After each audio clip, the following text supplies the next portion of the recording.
see, Reverend Marvin Harada. Oh, sorry. Everybody get the homework? Syllabus? Maybe, I wonder where we should put it for latecomers. Come in. Well, I'll send, yeah, as I see it.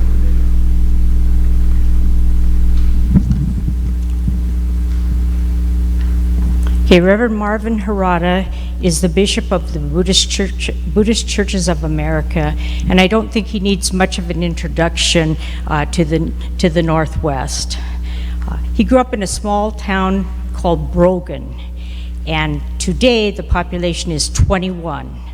Okay, so I figured out that between Marvin's family and his uncle and aunt's family, today they would make up 47% of the town of Brogan.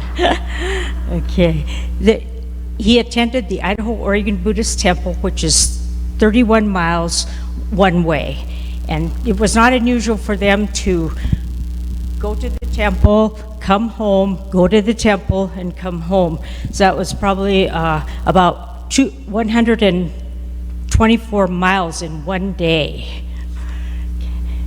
Before he became bishop, he was minister at the Orange County Buddhist Church for 33 years. Okay, Marvin became the bishop of the Buddhist Churches of America in April of 2020, and that includes 60 churches and temples. Marvin, we are proud of the person you have become and all of your accomplishments. Welcome home.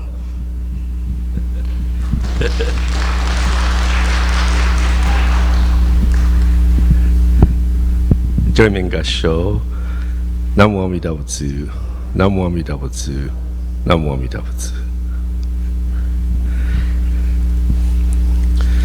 Thank you, Lois, for that very kind introduction. Funny she should mention Brogan. Whenever I go to guest speak at other temples, I always start with telling them where I'm from. I said I'm from a small town in Eastern Oregon. I went to a 2-room schoolhouse where we had only 25 students in the whole school. 1st grade through 8th grade, it's like Little House on the Prairie. In my class, there were only 2 of us. Myself, one other girl, her name was Mary Lou Coleman. I'll never forget her name. Easy to remember your classmate's name when you only have one classmate. I could just call up Mary Lou Coleman, hey, you want to have a class reunion this year? Oh, no, let's not do it. Okay. So, even though I went to study Buddhism and master's degree and all that, sadly, I have to honestly tell you that in the 8th grade, I graduated salutatorian, which is 2nd highest in the class, but only out of the class of 2. But eventually I graduated valedictorian. That was when I graduated from the Institute of Buddhist Studies. How many students do you think were in my class at that time? Yes, I was the only student. So I was at the top of my class and at the bottom of my class at the same time.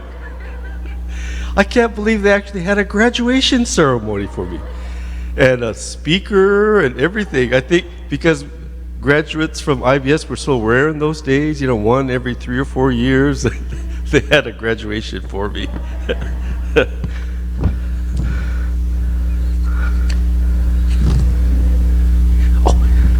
Do you mind passing this out to the people that just came? I have a handout for some people if you just came in. Thanks, Joe.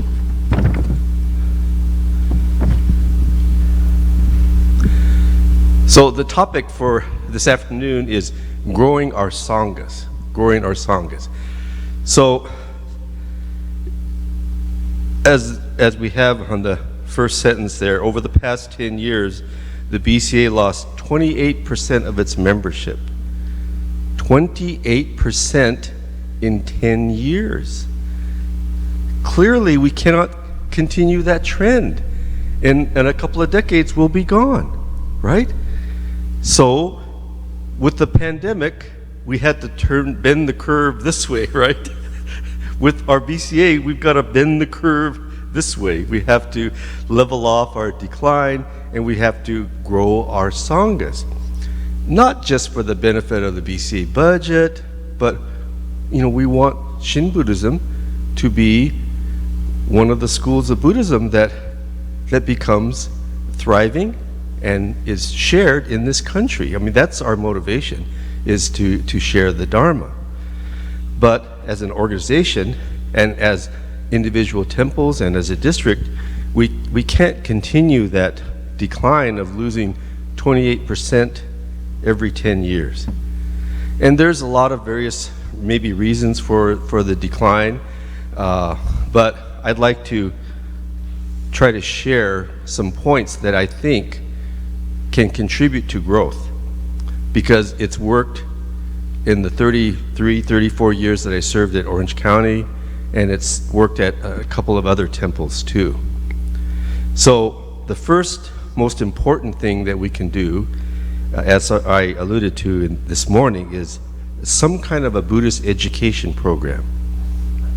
For many years, we just had regular Sunday service, and a newcomer might come, but maybe the minister is talking about something quite in depth, and the sermon just kind of goes over their head. So we have to make it accessible for the newcomer. So something like Introduction to Buddhism and Jodo Shinshu is something that I think should be taking place at our churches and temples all the time, at least several times a year. That way, when a newcomer comes, a visitor comes, you welcome them, maybe you give them a little brochure. Oh, by the way, in 3 weeks we're going to have Introduction to Buddhism, and so then they may come back for that. And you can't say Introduction to Jodo Shinshu, because nobody knows what Jodo Shinshu is yet, right? They're curious because, well, this is a Buddhist temple, they don't know anything about Buddhism, and so they come. So you have to have the class should be titled Introduction to Buddhism and Jodo Shinshu. So maybe they don't know what Jodo Shinshu is, but in this Introduction to Buddhism class, they will be introduced to what is Jodo Shinshu or Shin Buddhism. At least that's the way I've done it over the years. So over maybe close to 25 years ago, we started a Buddhist education program at the Orange County Buddhist Church. And so this is pre-pandemic time, and we would have weekday evening classes, like at 7 o'clock in the evening. We would do Introduction to Buddhism and Jodo Shinshu. At that time, it was an 8-week class. So for 90 minutes, over the course of 8 weeks, I did this Introduction to Buddhism. And I found that, of course, we would get new people, but some of our own members that had been brought up in Buddhism their whole life came because they felt, gee, I never learned any of the real basics, or all I learned was from Dharma school, and I don't really feel confident in Buddhism. So our own lifelong members came to these Introduction to Buddhism and Jodo Shinshu classes too. And then they would go, oh, now I understand a little better what it is they've been listening to all this time. So it was good for the newcomer, it's good for the lifelong member. Then we would offer more in-depth classes, or classes on different topics, like maybe Zen Buddhism and Shin Buddhism. Because people are curious about Zen, and maybe they're familiar with Zen. So that's a way of getting them to come to a class. And we would have guest speakers, like sometimes I would ask a Zen Buddhist minister to teach about Zen Buddhism. Or we had, in the Los Angeles area, we were fortunate to have people like Reverend Tetsuo Unno, who could teach courses on just about anything. So he did Zen Buddhism and Shin Buddhism. He did Shin Buddhism and Western literature. He did Shin Buddhism and psychology. All of these various topics. Over the years, we had people like Reverend Tetsuo Unno and ministers in the area, sometimes professors. Duncan Williams, that many of you know, when he was beginning his research on the internment camps, and he was teaching at UC Irvine, I asked him, hey, can you teach a course in our Buddhist education program? He said, oh, sure. I said, well, what would you like to teach on? He says, can I do it on Buddhism in the internment camps? And at first I thought, huh? Buddhism in the internment camps? But he was beginning his research. And so he shared a lot of his research, some of these diaries of this Reverend Tana, who wrote kind of extensive diaries about what he was experiencing, what they were doing in the internment camps in terms of Buddhist services and rituals. So this is like maybe 20 years ago, we had this class on Buddhism in the internment camps by Duncan Williams. And we've had just a whole variety of teachers, Dr. Nobuo Haneda, various ministers in our BCA, and some lay people as well. Greg Creech has taught Nikon therapy. So we tried to offer Introduction to Buddhism, and we tried to offer Buddhism or Shin Buddhism in some kind of a related topic, and we try to offer some kind of textual study, like study of the larger sutra. I started a study class reading and studying the larger sutra, which is one of the 3 sutras that Shin Buddhism is based on. And we would read sort of character by character, line by line, and then I translated some commentary by this Reverend Akegarasu on the larger sutra, and we would study that. And I have some people that have been in my class for something like 20 years, and we're only halfway through the sutra. We're only halfway through. We're at the beginning of the second half of the sutra. So it's the tortoise method of studying Buddhism, but it's really been fruitful. And it's been wonderful for me too, as a minister. That's why to teach is to learn. And actually, I had very selfish motivation for doing these BEC classes, because I knew that if I didn't do these classes, I wouldn't study myself. So it forced me to prepare, to keep studying, to keep learning, and then I would gain from the class. I gained so much from the people in the class. Newcomers, people brand new to Buddhism, they would ask these questions that I had never thought of before. I go, wow, that's such a fascinating question. I'd never thought about that. So we learn from the newcomer, and the newcomer contributes to the discussion. So I think a Buddhist education program is vital for growth, and it doesn't matter the size of the temple. You could be a small temple and you do it on some kind of limited basis, or a larger temple might be able to offer various classes. But it must be offered in some form.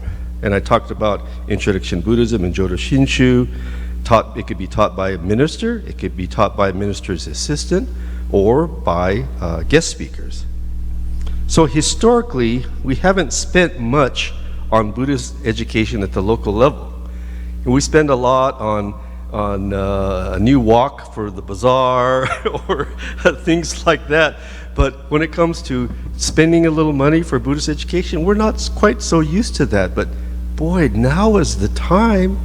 Now, if your temple has some kind of savings, whether it's Eitaikyo or whatever savings that you might have, and a lot of temples have quite a bit squirreled away because they've worked so hard on fundraisers over the years. Now is the time to utilize some of those funds for Buddhist education, whether it's bringing in a guest speaker, Zooming in a guest speaker, or utilizing your own ministerial staff or minister's assistants to teach. Now is the time to offer Buddhist education. So I think we should be spending more on Buddhist education. And like I said, we created a program at OCBC over 20 years ago, variety of topics. And now OCBC has gone to creating an online program called Everyday Buddhist. You could look it up on the computer, and it's a online study method. So even if you're from a small temple and maybe you don't have someone to teach Introduction to Buddhism, you could refer them to this online program, and at least people can get introduced. They can get their feet wet. They can listen to some lectures and videos on various topics through this Everyday Buddhist online program. Okay, so we were working on this online program before the pandemic started, because we knew that this was going to be the way of the future, internet study of Buddhism. And then the pandemic hit, and it's like, wow, gee, it's a good thing we started this. So many people have been taking courses on the Everyday Buddhist online program. The second important thing that you should have, every temple should have, is an effective website. The website is the first place people are going to go to if they're checking out Buddhism in your area. So you need to have an attractive website, something that's updated, something that has the basic information, what time your services are, and if you have Introduction to Buddhism class, when it is. So all of that should be on your website. And if you don't have an effective website, then it's worth spending a little money from the temple treasury to create one, to have someone professionally, create one. Because that's how you're going to get new people. Oh, just think about it. If you want to check out a new restaurant, you Google, good Thai restaurant in my area, and you find, oh, hey, this looks interesting. See, and you look at their menu, and then maybe you go there. That's how we find everything new now, whether it's a store, whether it's a restaurant, and religion too. People are shopping through the internet. So I think a website is also imperative for growth. Meditation. Over the years, we found that meditation is a very effective means to bring in new people. The newcomer, they don't know the difference between Zen or Tibetan Buddhism or Shin Buddhism, the average newcomer. Sometimes you get people that have come from Tibetan Buddhism or another tradition, but the average person, they're curious about Buddhism, and they think Buddhism is meditation. Buddhism is meditation. So if they come to the temple and they ask, well, do you have meditation? And if we say no, that strikes them as odd. For many years at Orange County, when I was a minister, we didn't have meditation. And I would get phone calls. Do you have meditation? No, we don't have meditation. There's a Zen temple in Los Angeles. And so I'm sending all these customers away. See? What if you went into a Japanese restaurant and you think, boy, I really feel like having sushi. I want to have sushi tonight. And so you go in and sit down and say, oh, could I see the sushi menu? Oh, we don't have sushi here. Isn't this a Japanese restaurant? Yeah, this is a Japanese restaurant. You don't have sushi? What kind of Japanese restaurant is it? They don't have sushi. Well, what in their mind, isn't this a Buddhist temple? You don't have meditation? What kind of Buddhism is this? See?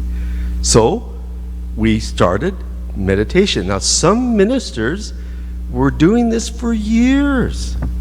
Reverend Ogui, our former bishop, he was doing meditation at San Francisco, then at Cleveland, then at Chicago, and he reached a lot of new people. I studied under Reverend Gyomei Kubose, Buddhist Temple, Chicago. He had been doing meditation for years and years. So I attended it, and I saw that, this is an effective way to introduce Buddhism, and especially Shin Buddhism, to new people. And we don't teach it like in Zen. It's just quiet sitting to prepare ourselves to listen to the Dharma. I don't think the average American wants to do real Zen. When to do real Zen, you got to get up at 4:30 in the morning. You have to sit in meditation for maybe an hour, and then you have breakfast. Breakfast is rice, miso soup, and pickled vegetable, tsukemono. Then you work in the temple silently. Then before lunch, you have another hour meditation, and then you have lunch, rice, miso soup, pickled vegetable. Then in the afternoon, you do more study, you do more work outside, and before dinner, you have another hour meditation, then you have dinner. And the menu is rice, miso soup, pickled vegetable, and for dinner, you get a little side dish, like maybe a piece of tofu or something like that. I have friends that are Zen priests that they said, oh, you're just always hungry and tired. Who can do that? The average person in America can't do that and has no interest in doing that. But yet, they feel stressed out. They feel like they don't have a sense of kind of peace in their life. And maybe their previous religion, whether it was Judeo-Christianity, was not answering those questions. So they're seeking out other teachings, and they want to check out meditation. So that's why we started offering it, over 20 years ago. And many people got started with meditation. Then, even after a year or 2 years of only coming to meditation service, then they start coming to the Sunday service. Then they start meeting the rest of the Sangha. And some, then they just become lifelong members. So that's been our experience, that meditation has been an effective way to introduce Shin Buddhism to new people. And like I said, we don't teach it like a Zen self-power practice. I spoke at the Honganji once. I was asked to speak at a symposium, and sitting next to me was one of the more esteemed Buddhist professors, scholar ministers in our tradition, and he was asking me about, I hear you guys are doing meditation in America, isn't that kind of self-power practice, and it kind of goes against Shin Buddhism? But when I explained how we're teaching it, just as a way of settling ourselves to listen to the Dharma, he said, oh, that's okay. He said, I have no problem with that. He says, even professors in Japan, in college classes, they'll start with a 1-minute quiet meditation to settle the class down before the professor gives their lecture. See, that's all we're doing, settling ourselves to listen to the Dharma. So we had meditation Sunday morning at 8:30 and Wednesday night at 7:30. I had a lady say to me, Sensei, I get more out of your 5-minute meditation service sermon than I do out of your 15-minute, 20-minute one in the Sunday service. I wasn't sure how to take that, if it was a compliment or what. But I think what she was saying was, after sitting in meditation, settling herself, the message resonates more with her. Even a short message. So I think meditation is one way of introducing Buddhism and Shin Buddhism to new people.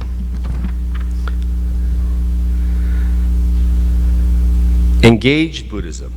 So many people are looking at being more involved, doing something in their life that maybe has helps other people.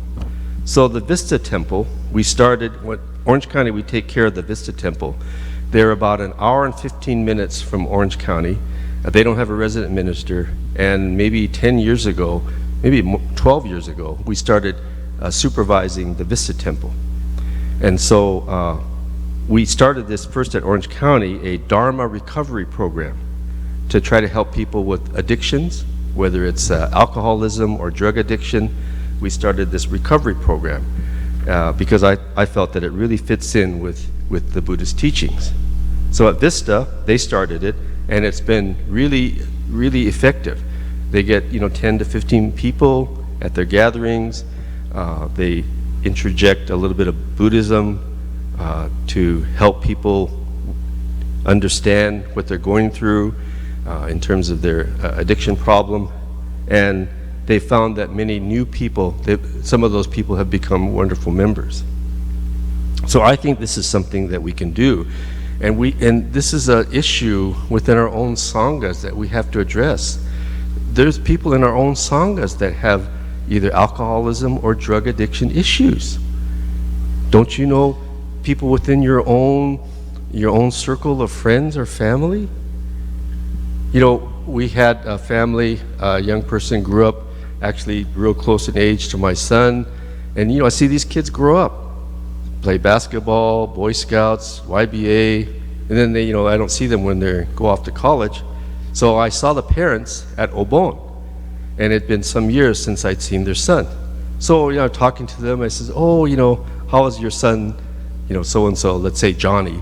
How's Johnny doing? The parents put their head down like that. Oh, well, what happened? He said, oh, our son got into drugs. We didn't know what to do. We didn't know what to do.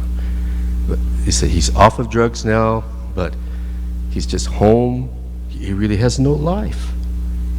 See, so people in our own Sangha are facing these issues. And that's really what motivated me to want to start this kind of recovery program.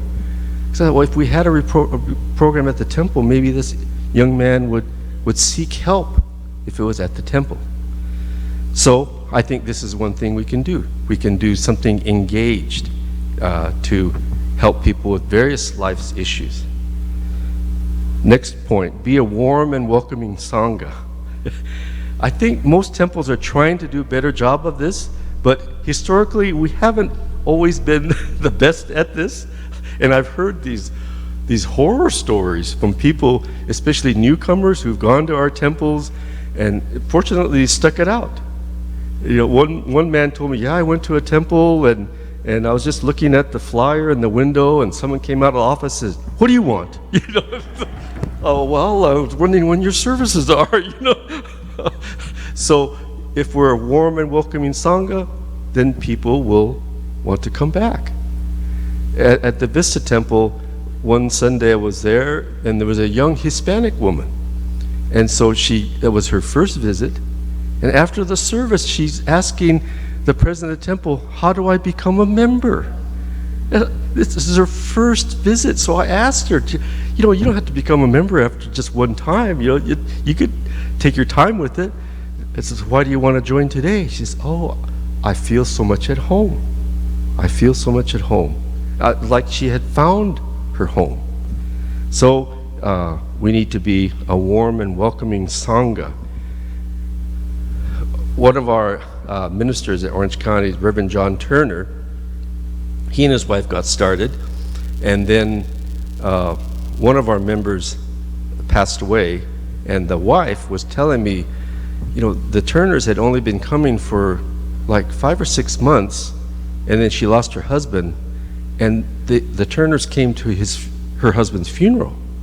And she thought, gee, I wonder, you know, it's sure nice that they came, but she didn't think that they had really gotten to know her husband.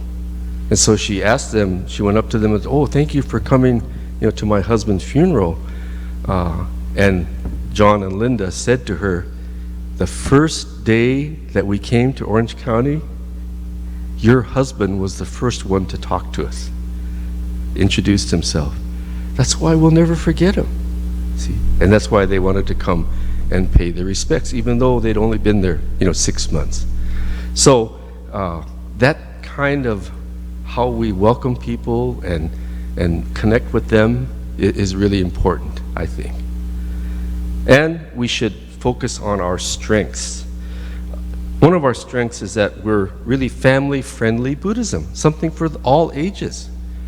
I don't think Tibetan Buddhism can claim that. I don't think Zen Buddhism can claim that. We had a family, non-Nikkei family, that was coming to Orange County, and the wife was heavily involved in Zen Buddhism. And she got married and had a family, and she wanted somewhere to take the whole family. And you can't take your 5-year-old to a Zen temple, right? So she Googles family-friendly Buddhism in Orange County. And the OCBC website came up first, because we have a lot of family-oriented activities, youth programs, youth activities. So that's how they got started. So family-friendly Buddhism is really sort of our strength. We're a Sangha of all ages, of all backgrounds. We embrace, you know, any ethnicity, and we welcome the LGBTQ community. It's a non-issue with us. One of my good college friends became a Christian minister, and in his particular denomination, this is a huge issue. Half of the church doesn't want to embrace the LGBTQ community. Half does. It split the church right down the middle. I said, gee, it's not an issue with us at all. So, members of the LGBTQ community are welcome to follow the path of Shin Buddhism. It doesn't require any change of lifestyle. See, it doesn't matter what your occupation is. You can follow this path of Shin Buddhism. So these are some of the points that I think any temple, large or small, could try. You don't have to do everything, but to try something to turn this membership decline around, to share more effectively the Dharma with new people is, I think, our challenge for the future. I forgot to mention at the end of my talk, I talked about the past today, and tomorrow I'm going to talk about the future, looking to the future. So I want to open it up now for discussion, and if anyone has any thoughts on any of these ideas or things that you found effective at your temple in terms of growing your Sangha, or if you were a relatively new person to the temple, what was it that attracted you? What was it that made you stay? Anything like that? I'd just like to open it up for discussion. So, anyone at all? And I'll share the mic. Oh, yes, Celeste. Yes, sure.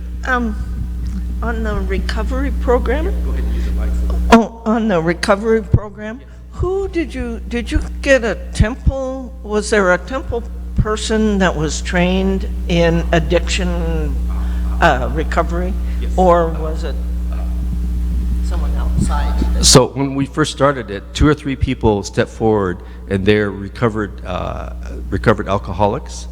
And so, but like in an AA group, you don't have to have a professionally trained person. It's sort of like a support group. So we ran it like that, but we did have a couple of people who were recovered alcoholics that really helped to initiate it and get it started.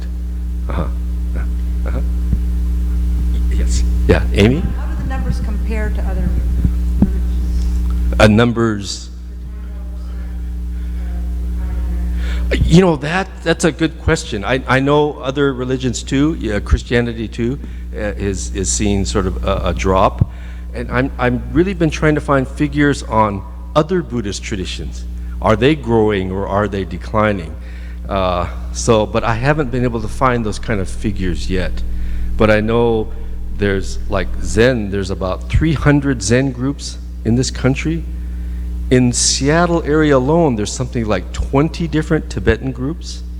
You know, so the other Buddhist traditions are quite, I think, probably perhaps larger than we are.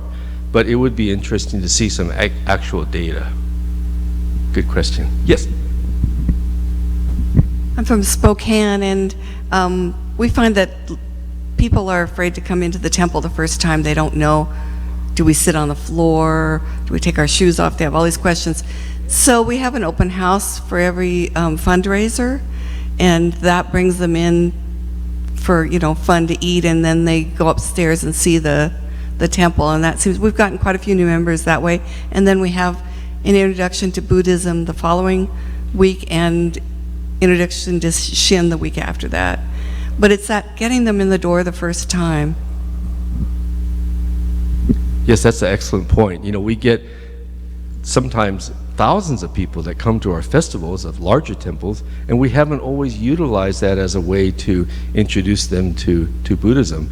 But that's great. I know the Vista Temple too, after their festivals, they always follow it up with an introduction to Buddhism class, and then they advertise that at the festival.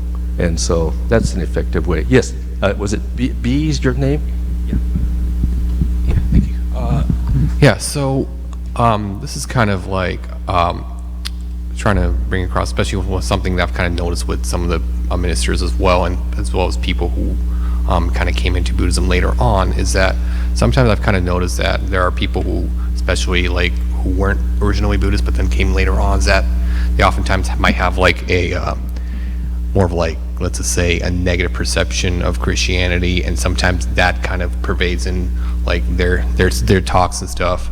And so whenever I kind of see that, and I see that like other religious communities, they oftentimes like to say that, you know, we see our Christians as our brethren, fellow brethren, and all and everything like that. And so when we kind of see stuff like ministers and sometimes people saying these, sharing these sorts of sentiments, it's just kind of like makes you kind of wonder, how's this gonna be kind of going forward when you're trying to like build sort of interfaith dialogue, or even try to like build relationships with people, and especially when people who have like people who are in families who are like, you know, very practicing Christians and stuff like that, or you know, just trying to like even build relationships with other Eastern traditions or anything like that.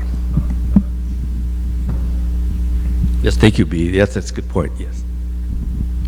So, my good friend Mark Achterman has said that membership at the temple comes from one of three sources. You're either born into it, you marry into it, or you wander into it. And you know, we're really kind of talking about the wanderers today, right? And I think that, you know, as a leader of the temple, you know, it's really important that we sort of level set our expectations for the wanderers, because a lot of them come to the temple for different reasons. And some may come for just one service, some may come for a year, and some may stay. And so, you know, we have to be prepared that, or I should say it's really difficult when you put a lot of effort into being engaging and being welcoming, and then they just sort of wander off to their next adventure. And so, you know, it's really important, I guess, for us to be prepared for that, and to realize that not all of our investments are going to result in a chair at a fundraiser with a new person coming in. You know, as much as we would like new chairs for fundraisers, you know, that may not be what they're completely looking for. That's good. That's Scott, right? Yeah, that's a good point. I really like that expression, wander into it. I'm going to copy that, but I'll give credit to Mark too when I use it. Amy? Has BCA considered having a student membership? We have one. It's a youth membership that younger than, 30? There's a reduced rate. There's a reduced rate for younger members. Sadly, I don't qualify anymore, but we do have that. We created it as a way of maybe we can get younger people at least get started and hopefully become. And some temples are doing that too. Orange County does it, and other temples do it too. Yeah, Seattle does it. Anyone else? Any thoughts? Yeah, Stu. Thank you. Yeah, when I worked for the U.S. government, I did a lot of traveling. And when I worked in Boulder City, Nevada, the closest fellowship was the Las Vegas Buddhist Fellowship. And it was pretty neat to help be part of that group, because we had a lot of inside help to get that fellowship going. But in my travels, the thing that really attracted me to the Las Vegas Fellowship was the hospitality. I mean, you know, hospitality is the big H word in Las Vegas, but they're really big on hospitality. And the more hospitable you are, it's a wonderful thing. When I was in Yuma, Arizona, the closest temple was Phoenix. Well, for me, actually, the closest temple was Orange County Buddhist Church, and guess who was there? So once a month or so, I would go to Orange County because Phoenix was too far. Okay. Well, then when I got back to Denver, I said, "Oh gosh, finally I got a Buddhist temple." The thing that was missing was hospitality. I went there a number of times, but I felt like an outsider.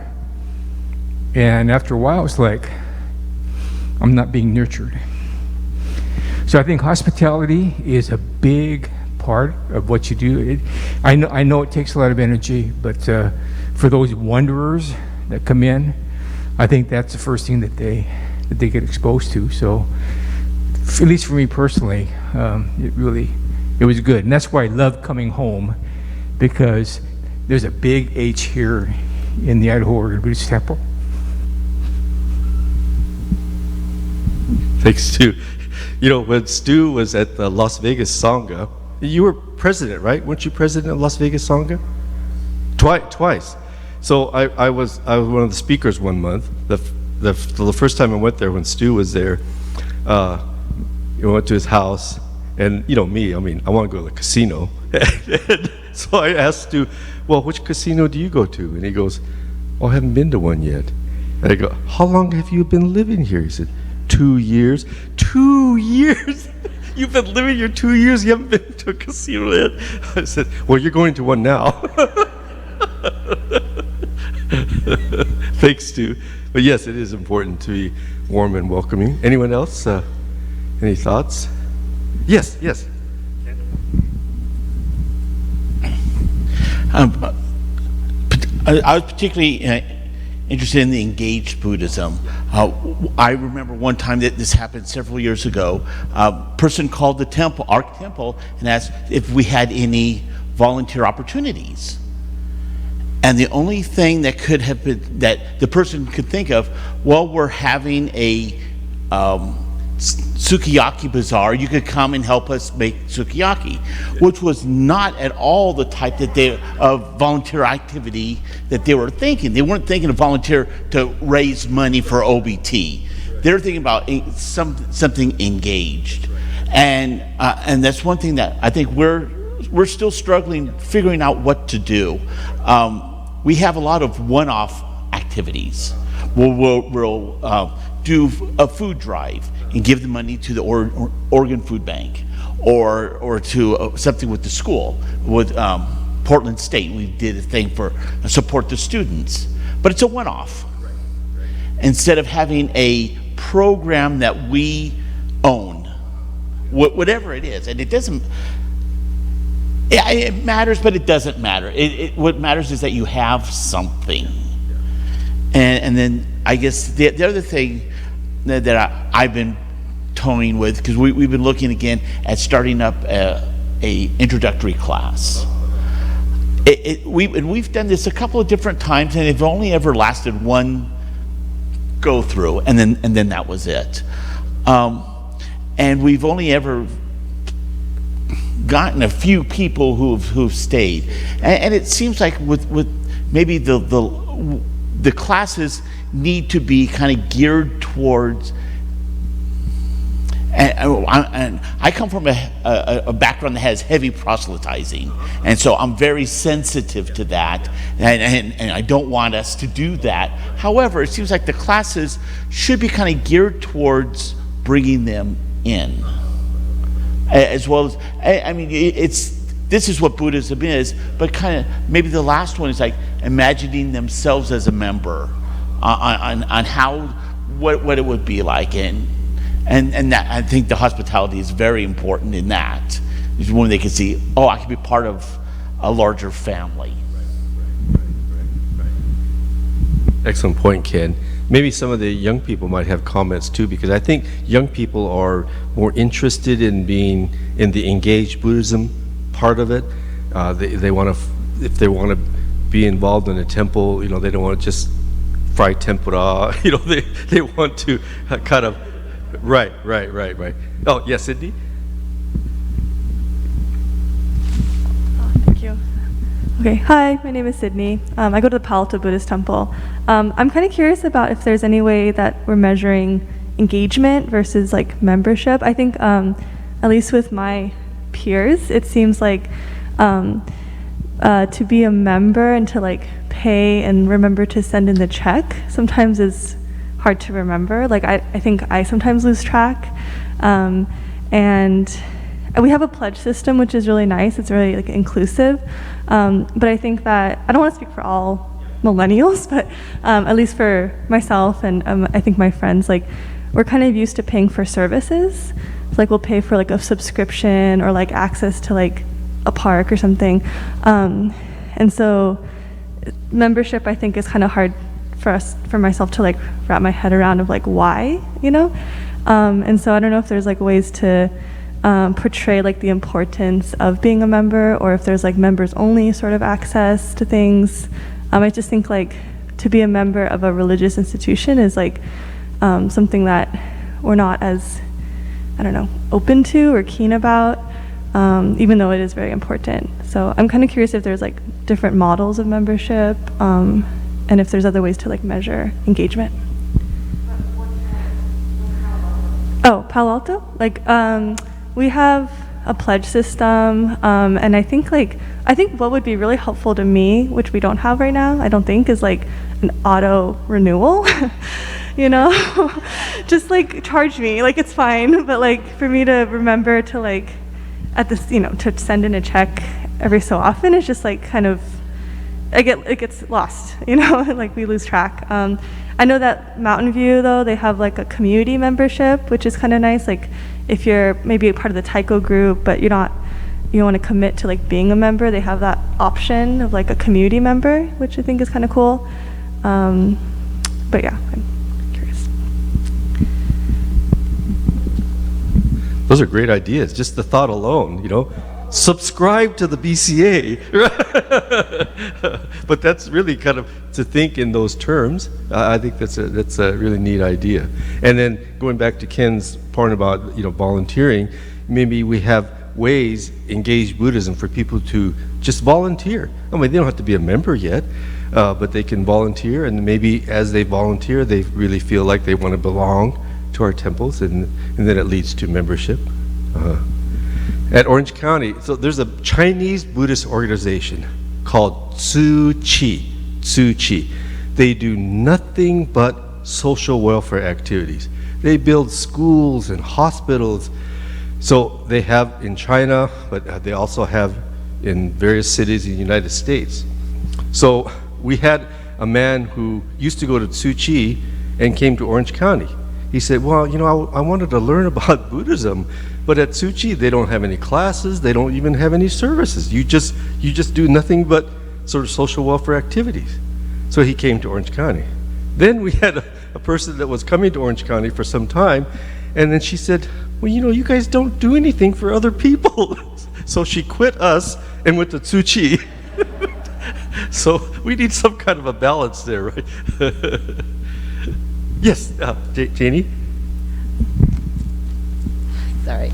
We don't do this, but I was a member of the From Hiroshima to Hope group that puts on August 6th. They have a program and they send out the lanterns. But I was surprised at all the volunteers they get. It's online and it's open to everybody, and they get all these people that want to be interested in that event. And then they come out and like sign up to help, like either go in the boats to get the lanterns or help put the lanterns together. And I thought that's a nice way to reach out. But if we did it sort of like on our website, showing some things that they could do, but we're not there, of course. Yeah, that's a great idea. Thanks, Janie. Anyone else? Yes. Your name is? Aisha. Oh, Aisha? Yes. Yes. Nice to meet you in person. All right, my name is Aisha. I'm from Boise. I was hesitant to speak because I'm relatively new to the BCA, and this is my actual first time being in person with members who are part of the BCA. I hail from Salt Lake City, and their Buddhist fellowship, which is based upon the Bright Dawn program with Reverend Koyo Kabose, who's the son of Reverend Gayome. And I'm still very much attached. I know attachment is not good. I understand this. But I feel very, very strongly about the Sangha that I am still part of, but I am trying to make that transition to being in person with Sangha in Boise Ontario area. And I do know that with the Salt Lake Buddhist Fellowship, my experience with them was they did have the renewal option for membership, which is really nice, and it could be monthly or annually. We also provide 7 o'clock morning meditation for anyone. They don't have to be a member. They can just come online. It started right before COVID happened, and that actually brought a lot of people into the doors as well, because they were interested in meditation but didn't know, okay, how would they do that? And that practice involves ritual and involves meditation that led into like Dharma glimpses and things of that nature, and we still do it, and I lead one on Wednesdays. I wanted to talk a little bit about engaged Buddhism because I come from a different perspective in that I feel like engaged Buddhism doesn't have to be an event or doesn't have to be something that's planned. And one of the things that we can maybe start incorporating into the Introduction to Buddhism classes is an understanding that it can be something we can do daily, and very small things. So for example, at work, in my email signature, something that piques someone's interest. So if I end with a Gasho or Ubuntu, which is something that I end my emails a lot with, it opens up this conversation of what does that actually mean? And for me, that still is engaged Buddhism, and not on this beautiful grand scale or anything, but just showing by action, and starting that dialogue and getting people to ask those questions, I think is really important as well. So we have a couple of different facilitators that have been members for a while, or they're lay ministers of the Bright Dawn program. And so every day of the week is someone different typically, and mine is on Wednesdays. But yeah, I think it's, but one thing, can I add one more thing? I know we're short on time, but one thing I really have enjoyed thus far with the Boise offshoot group, or the one that's in Boise, they get together every so often on a Tuesday, and to prepare for those Tuesday meetings, they send out an email that includes an article for your review with 3 or 4 questions to kind of ask you, okay, how can you incorporate this into the Dharma that you've learned, or how can you apply this to your daily practice of the Dharma? And I found that very helpful because it's something different every time. And it's not specifically related to like everyday suchness or, those books, but just random topics that make you kind of think.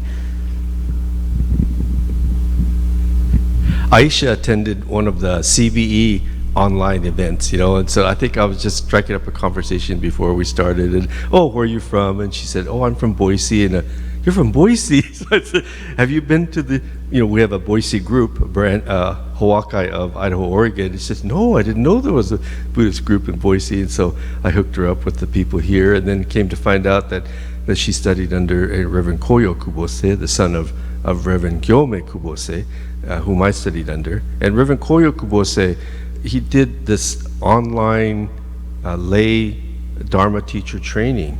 It's like a 2-year program.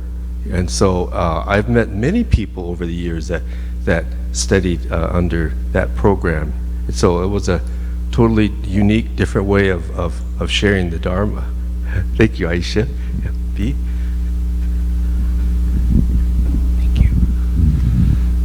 Yeah, so kind of going back when we're kind of sticking with the theme of discussing about engaged Buddhism. So when we were kind of talking about when we're doing activities, whether it's for fundraising or cooking and stuff, I think we should, as somebody who's kind of been in this community for about 2.5 years, so I'm not somebody who grew up in it, but I would say that I think we should not underestimate the fact that having such activities like that, and try to move away from that, but actually try to have that and actually keep that in place. Because if we have these activities in place, whether it's cooking or sewing or any other groups like that, that way it's actually gonna actually send out a message that it'll kind of establish the fact that you can actually be a Buddhist, and there are ways that you can actually do relatable activities as well in this community. So that's another thing. And another thing I kind of wanted to kind of touch on, based kind of what I said earlier, I think this is kind of something we can kind of all look into, is probably addressing personal biases as well, kind of looking to see, don't kind of always assume somebody's going to be coming in here for the worst of intentions or not, and try to like, learn from them and see why they're here and what really is it that brings about them, and actually like not try to like propagate the teachings of Buddhism in a way that's like that might be done in other communities, but really trying to learn about them and see what's bringing them, whether it is like on an individual basis or like if you have like a big group of people, just try to learn about them. Thank you, B. Anyone else?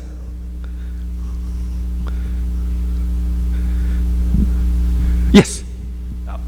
Marty.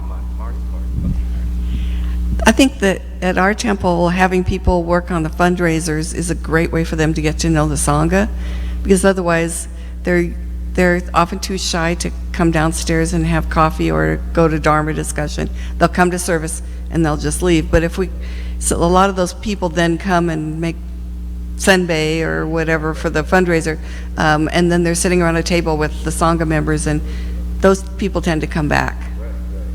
And so the fundraisers really serve more than one, not just raising money, but also growing the Sangha.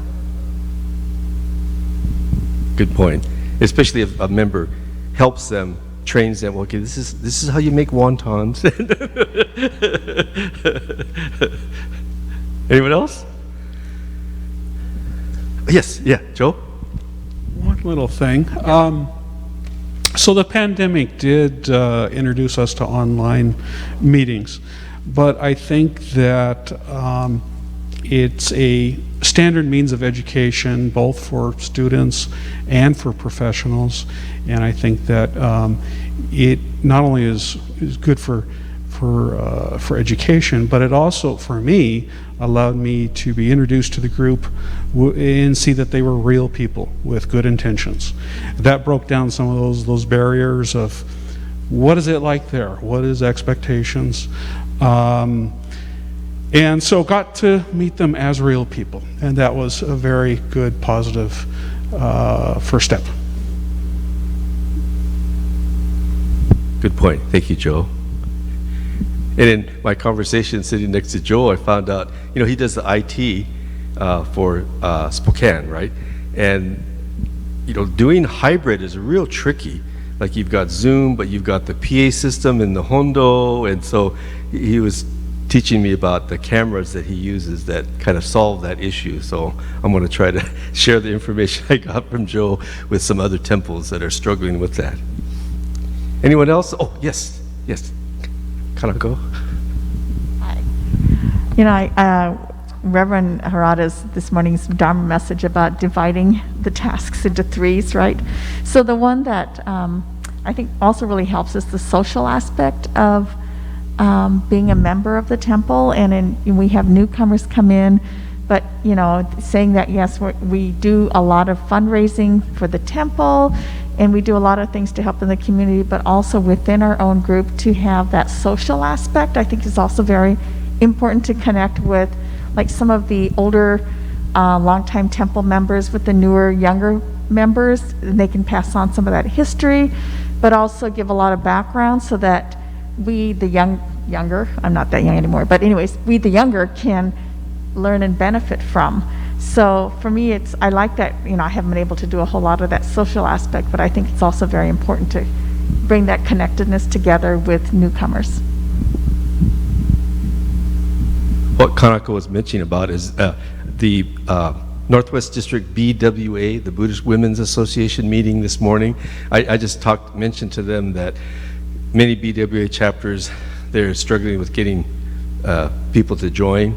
And so like at Orange County, our BWA was getting older and younger ladies weren't joining, and the younger ladies were saying, well, God, I don't want to join BWA. All they do is work, cook, And so I suggested to the BWA that they think in terms of 1/3. So our organization should be 1/3 religious activities.